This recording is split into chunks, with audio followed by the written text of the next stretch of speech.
त्राई हो जाएगी। दर्द बोल रहा है ये मन की बात। मैं बीजेपी का वर्कर हूँ। हमने अच्छा बॉयकॉट कर दिया। बहुत ढकोसले किए इन्होंने, कुछ नहीं किया। पता क्या है, इन्हें कुर्सी बिछी बिछाई मिल गई। भाई और बहनों सब बढ़िया हो रहा। हमारे साथ और गद्दारी नहीं और क्या। मोदी ने रैली की थी, उसमें बोला था कि जवानों को उनका जय झक दिया। अगर मोदी जी के पास पैसा कम है तो पैसे हमारे गले में इन्होंने चाइना डोर लगा दिया। ना तो हम टैंकों को जाके लड़ा था क्या? जवान नहीं है क्या? ये आजादी ऐसे नहीं आई थी। उखाड़ के फेंक देंगे सरकार। यहाँ के क्या कुछ लेकिन आई है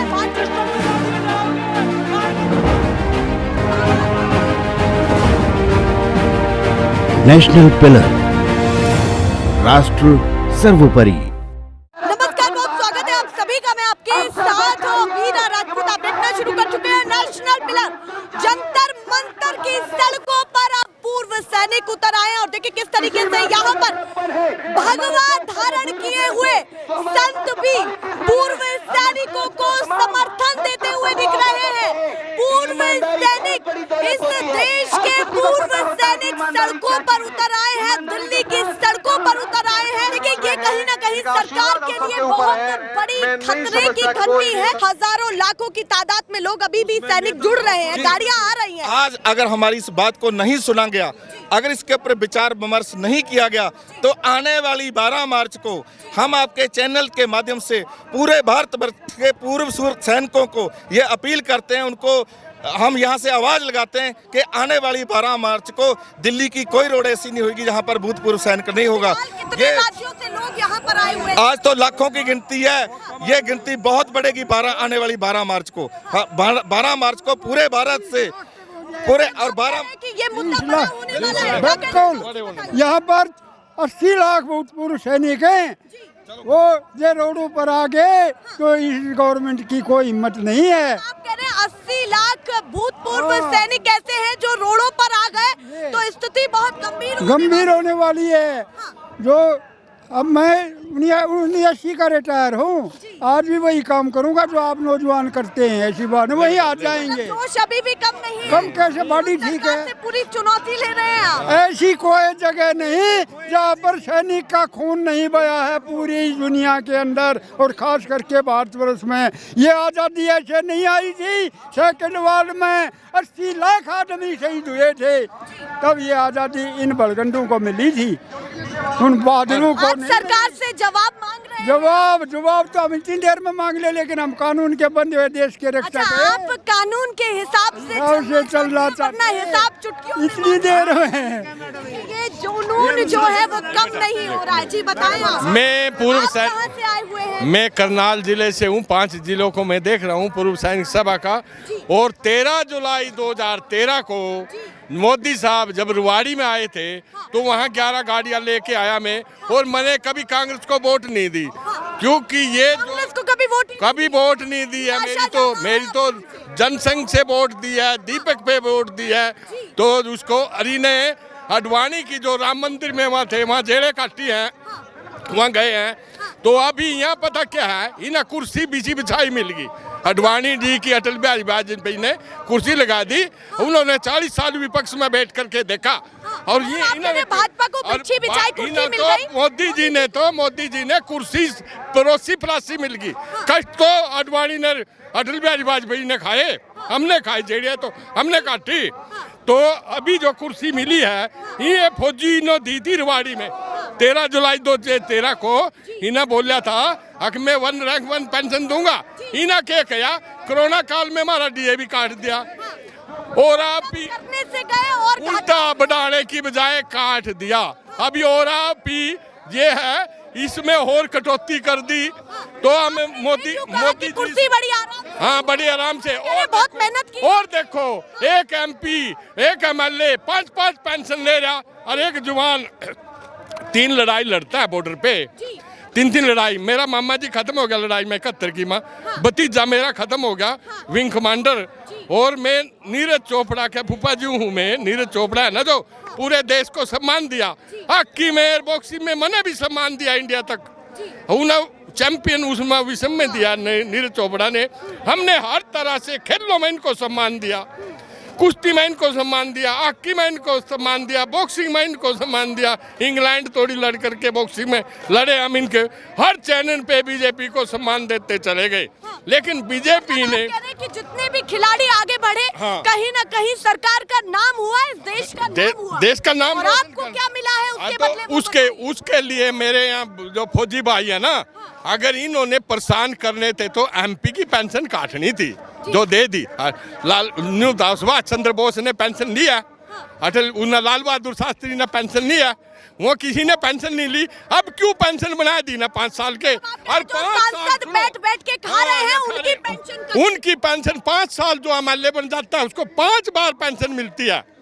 हर 5000 एमपी बन जाता है 5 फेरी मिलती है, और जो 3 फेरी मुख्यमंत्री बन जाता है तो उसको 2 एकड़ की कोठी मिलती है। दिल्ली में देख रहे हैं यहाँ पे। तो ये और सुनो, और इन फौजियों को बड़ी नाराजगी है, इतनी बड़ी नाराजगी है कि 30% मेरे युवा करीम पूर्व सैनिक का दर्द बोल रहा है, ये मन की बोल रहा है। मैं बीजेपी का वर्कर हूँ। अटल बिहारी वाजपेयी के साथ खाना खाया, अडवाणी जी के साथ जेलों में गया हूँ, और अभी भाजपा ऐसे खिलौने काम करती है, इन जवानों का डीए काटना और इनकी पेंशन कम करना। तो हमारों को रोते हो को यहाँ आना पड़ा कि ये बीजेपी क्या सरकार कर रही है। इसने 2000 कह रही है कि सब कुछ बढ़िया हो रहा है, सब अरे बात तो में भाई और बहनों सब बढ़िया हो रहा है। ये बात भाई और बहनों से थोड़ी हो जाएगी, भाई और बहनों से नहीं होती, ये बात से नहीं होती। इन्हें ग्राउंड पे जाके अभी भी कुछ नहीं बिगड़ा। जो हमारी पेंशन है उसको सही ढंग से वितरित कर दो। ऑफिसर इसको गुमराह कर रहे हैं, इसको एमपी एमएलए गुमराह कर रहे हैं मोदी साहब को। मैं तो अब भी यही रिक्वेस्ट करता हूँ, इन जवानों की पेंशन सही करके और सही दी जाए। विधवा जो सेवा शहीद हो रहे उनकी पेंशन सही दी जाए, नहीं दिया तो ये सड़कें तराई हो जाएगी, तराई हो जाएगी। आर पार का काम होएगा। जो हमारे अफसर लोग हैं, हम कम से कम 95% हम ओवर हैं, 5% जो है हमारे अफसर लोग हैं। जो हमारे अफसर लोग हैं, ये मोदी सरकार ने अपने साथ में इनको खींच लिया, खींच करके इन्होंने क्या किया, 2015 में जब फर्स्ट में रैली हुई थी जहाँ पे, वहाँ पे इन्होंने हमारा काठ दिखा करके अपना इन्होंने काम लिया। काम लेकर के आप चुप करके बैठ के हमारे को ऐसे बिठाते रहे, भाई जो काम हो रहा है, बाजो काम हो रहा है। लेकिन हमारे पेट में इन्होंने छुरा मारा, जो जैसे चाइना डोर होती है वो हमारे गले में इन्होंने चाइना डोर लगा दिया। ना तो हम मर सकते हैं, ना हम जी सकते हैं, इसलिए हम को इतना संघर्ष करना पड़ रहा है। हमारे को इन्होंने ठेकेदारी सिस्टम ले लिया, सरकार ने अफसरों को ठेकेदारी सिस्टम दे दिया। जो ड्यूटियाँ की ठेकेदारी सिस्टम है, ठेकेदारी सिस्टम में ले रहा, जहाँ से ड्यूटी देना हमारे आदमी ने, वहाँ से 15-15, 20-20 हज़ार रुपया। लेकिन हमारे ओआर को कितना देते हैं, 2500 रुपया, 3000 रुपया, 5000 रुपया, जिसके पास हथियार है 12000 रुपया, ले कितना रहा 30-30 हज़ार रुपया। हमारे साथ और गद्दारी नहीं, और क्या किया हमारे अफसरों ने। सरकार से एक बहुत बड़ा सवाल हो रहा है, आप भी बताइए, बहुत देर से आप खड़े हैं।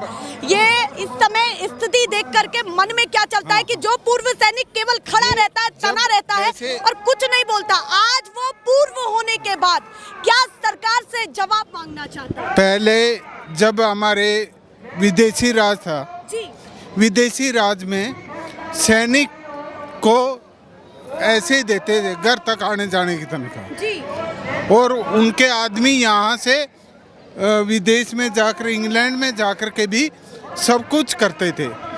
हमारे ऐसे ही ये भेदभाव हमारे साथ अभी हो रहा है। वही स्थिति आज आपको लग रही है जो स्वतंत्रता से पहले थी। हाँ, कोई सुधार नहीं दिख रहा है। नहीं,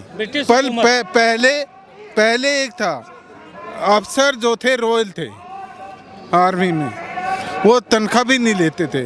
अब तनख्वाह लेते हैं और हमारी भी खा जाते हैं। तो अफसरों से ये लड़ाई है? अफसरों से नहीं, सरकार से है। सरकार से भी है? सरकार ही तो देती है सब कुछ, ऐसे घुमा करके, ऐसे घुमा कर, हाँ, ऐसे घूम करके जाता है। एक विधवा पेंशन ओआर की 11,000 रुपये, एक अफसर की विधवा 85,000 रुपये लेती है।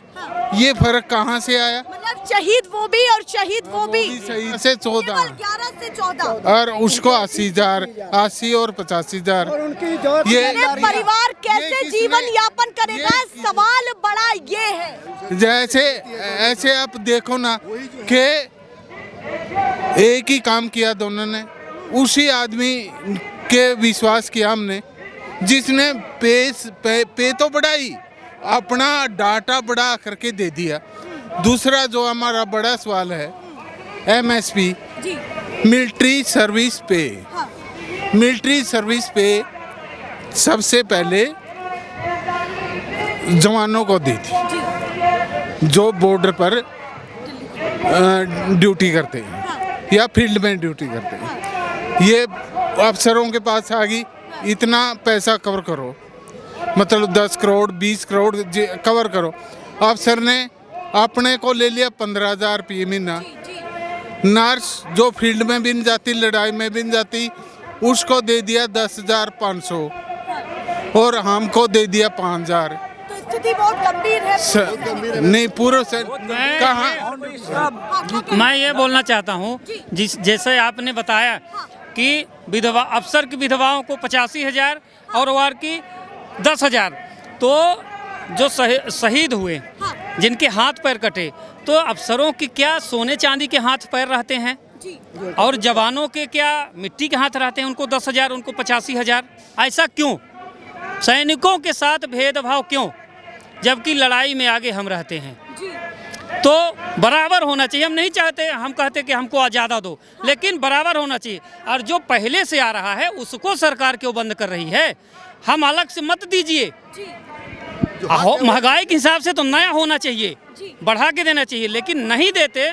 तुम्हारे बजट में नहीं है तो जो पहले से चला रहे हैं वो क्यों बंद कर रहे हो? सरकार पूर्व सैनिकों के लिए कितना काम कर रही है? आप क्या मानते हैं जब वो कहते हैं हम राष्ट्र के हित में काम कर रहे हैं और धीरे धीरे पैसा जो है नहीं, गलत दिखावा है, जुमलेबाजी है, जुमलेबाजी झूठे हैं। ऑप्शनों को दे दिया, ऑप्शनों को दिया गया है। ये सिर्फ ऑप्शनों को 3% ऑप्शन होते हैं, 97% OR रेशियोज होता है, जबकि पूरे इंडियन आर्मी को रीढ़ की हड्डी और पैर वही होते हैं। जबकि रीढ़ की हड्डी और पैर यदि कंडीम हो जाएंगे तो 3% ऊपर वाले क्या करेंगे? एक गर्दन से ऊपर का आदमी क्या कर सकता है? रीढ़ की हड्डी रेशियोज और पैर यदि OR है और उन्हीं के साथ ऐसा किया गया, इसी आरोपी 2 के अंदर तो जेसीओ को तो साइड में किनारे के माइनस कर दिया गया है। ऐसा क्यों?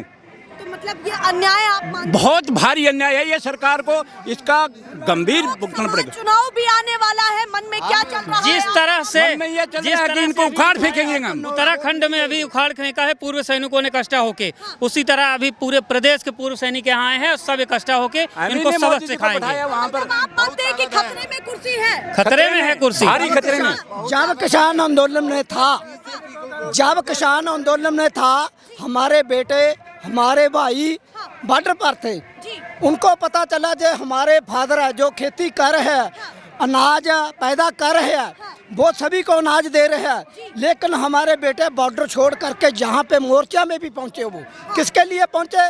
कि सभी को अन्नदाता एक खाना दे रहा है। दूसरी बड़ी बात अफसरों ने ये किया हमारे साथ, इनको एक सेवादार के लिए सिविलियन कराया जाए, भी सिविलियन को पैसा देने के लिए, लेकिन उन्होंने क्या किया? हमारे एक सिपाही को बूट पालिश करने के लिए, अपनी वर्दियाँ प्रेस करने के लिए, अपने मेम साहब के कपड़े धुलाई करने के लिए और कुत्ता घुमाने के लिए हमारे बच्चे को रखा है, एक सिपाही को रखा है, लेकिन उनको पैसा मिलता है, लेकिन वो पैसा हाजमे कर लेते हैं और हमारे बेटे को सेवादारी का काम लेते हैं। अलग अलग पूर्व सैनिक का अलग अलग दर्द यहाँ पर छलक रहा है। आप बताइए। मोदी जी ने जिस तरह से यहाँ पर आइए, बताइए कहाँ मोदी जी के झुंझुनू राजस्थान से, अगर मोदी जी के पास पैसा कम है तो पैसे बंद करे, हमारी बंद करे, अपने अफसरों के बंद करे, नेताओं के बंद करे।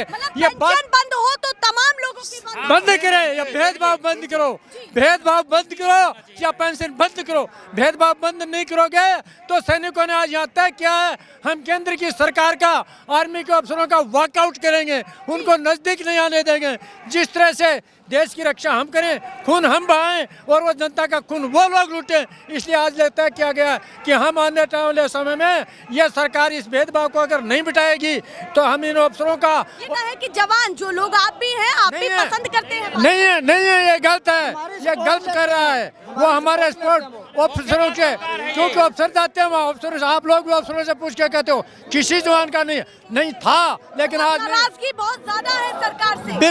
बिल्कुल देश का सैनिक सरकार से और नेताओं से। लोकसभा चुनाव आने वाला है, उसमें क्या करने वाले हैं आप? हम वही करेंगे, वोट नहीं, बॉयकॉट अभी से कर दिया हमने। अच्छा, बॉयकॉट कर दिया। अगर हमारे साथ भेदभाव किया, अन्याय किया है, इसका अगर वो फैसला नहीं करेंगे तो बाइकआउट आज से कर दिया और क्लियर करेंगे, कहीं भी नहीं करने देंगे उनको। हम उखाड़ के फेंक देंगे सरकार को। क्या कहना चाहते हैं? आप कहां से आए हैं ये बताइए। हम हरियाणा से आए हैं। हरियाणा वाले क्या देखते हैं कि स्थिति क्या है? आप लोगों की स्थिति है क्या? हम ने टैंकों को जवानों पे लड़के कंधों पे उठा के लड़ा था क्या? जवान नहीं है क्या? तो क्या अंतर मान रहे जवान और अफसर में? बहुत ज्यादा अंतर है और हर जगह अंतर कर रखा है इन्होंने सरकार से। और रेवाड़ी में मोदी ने रैली की थी, उसमें बोला था कि जवानों को उनका जय झक दिया जाएगा। आज तक वो जय झक नहीं मिला है। मतलब आपके यहाँ पर रैली के दौरान ये कहा गया कि सैनिकों के लिए ये किया जाएगा, वो किया जाएगा, पर करा कुछ बहुत ढकोसले किए इन्होंने, कुछ नहीं किया जवानों के लिए। संतुष्ट नहीं है आप? नहीं है सरकार से। हम बताते हैं अंतर क्या है। जो उनकी विधा अफसर की, उनको 80 से 85 हजार रुपया पेंशन मिल रही है, क्योंकि उनके जो अफसरों के बच्चे हैं वो उनको तो शादी भी कर दिया, वो उनको एडजस्टमेंट भी कर दिया, लेकिन विधवा की पेंशन कितनी होगी? सरकार की पट रही है अफसर। हाँ, लेकिन हमारी विधवा जो हमारी बहन है, नहीं पटेगी, अब नहीं पटेगी मैम, अब नहीं पटेगी। ग्रुप दे गए हैं, अब नहीं पटेगी। अब हम पूर्व सैनिक जाग चुके हैं। जी मैम जी, ये बूढ़े लोग आए हैं, रास्ता में आते समय टोल टैक्स पर भी भेदभाव होता है। टोल टैक्स पर बोलते हैं कि आप पेंशन हो गए हैं, आपको टोल देना पड़ेगा, जबकि मोदी जी एक नॉर्मल काम है, कर सकते हैं, वो भी नहीं करते हैं। ये रास्ता में आए, बोलता है कि भाई कहाँ जा रहे हो। गांधी ने एक बात कही थी कि सैनिक खुश नहीं है, क्या उनकी बात में है? सच्चाई मैम, सच्चाई है, 100% मामूली बात। देखिए ना, एक टोल टैक्स पर जब हम आए तो बोलते हैं कि आप पेंशन हो गए हैं, आपको टोल देना पड़ेगा, जबकि हम पेंशन वाले को ऐसा नहीं होना चाहिए। ये नितिन गडकरी है, उनको करना चाहिए सैनिकों के लिए। अलग अलग मंत्रालय को सिपाहियों के लिए सोचना चाहिए। आती हूँ, आपके मन में और भी कुछ है तो बता दीजिए, क्या कहना चाहिए? हम तो ये कहना चाहते हैं, ये भेदभाव अफसरों और जवानों के बीच में क्यों किया? अब 24 में जब चुनाव आएंगे, हम सरकार को उखाड़ फेंकेंगे। अच्छा, 2024 की तैयारी कर रहे हैं, कर दी। हाँ, अगर नहीं मानी तो। अच्छा, नहीं मानी तो? हाँ, पूरी तैयारी है। पूरी तैयारी है। बात मनवा कर जरूर उठेंगे, ऐसे नहीं उठेंगे। ये बहुत बड़ी चीज है। आप बताइए, जल्दी बताइए, कुछ क्या कहना चाहते हैं? देखिए, ये जो त्रुटियां चल रही हैं, ये 71 वार के बाद 1 जनवरी 73 में 3rd CPC आया।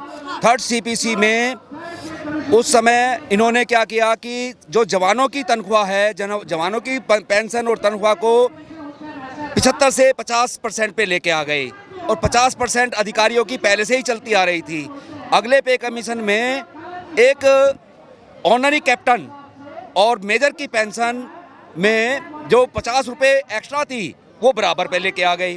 अब जो ऊपर का तबका, इनकी कैलकुलेशन, जो चालबाजी इनकी चलती रही है, वो इस तरह की चली, इनकी कैलकुलेशन ऊपर का तबका ऊपर चढ़ता गया और नीचे का तबका नीचे होता जा रहा है। अब मोदी साहब ने कहा है सब्सिडी छोड़ो।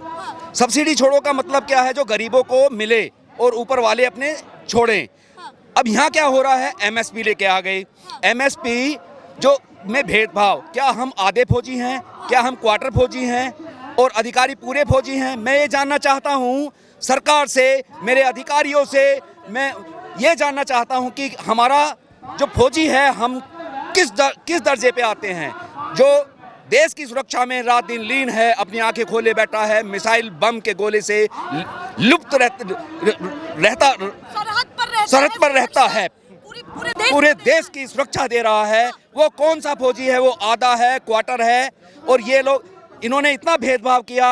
एक जवान की MSP में इन्होंने 2000 किया और MNS जो हॉस्पिटल में रहती हैं उनका 4200 किया और अधिकारियों का 6000। ये बहुत बड़ा मुद्दा यहाँ से निकल रहा है कि बताया जाए कि जो सरहद पर जवान है क्या उनको अलग कर दिया जाए। अफसर और जवानों में अंतर है। 1 रैंक 1 पेंशन की बात यहाँ पर की जा रही है और हजारों लाखों की तादाद में उन्होंने बताया कि आगे भी ऐसे ही जवान इकट्ठा होंगे और इन तमाम मुद्दों को उठाते रहेंगे। पर देखिए हर तरफ जहाँ भी आप देखेंगे कि पूरा जंतर मंतर यहाँ पर चकाचक भरा हुआ है और देखिए किस तरीके से यहाँ पर मुद्दों को उठाया जा रहा है और कह रहे हैं कि सरकार नहीं मानी तो 2024 की भी तैयारी है।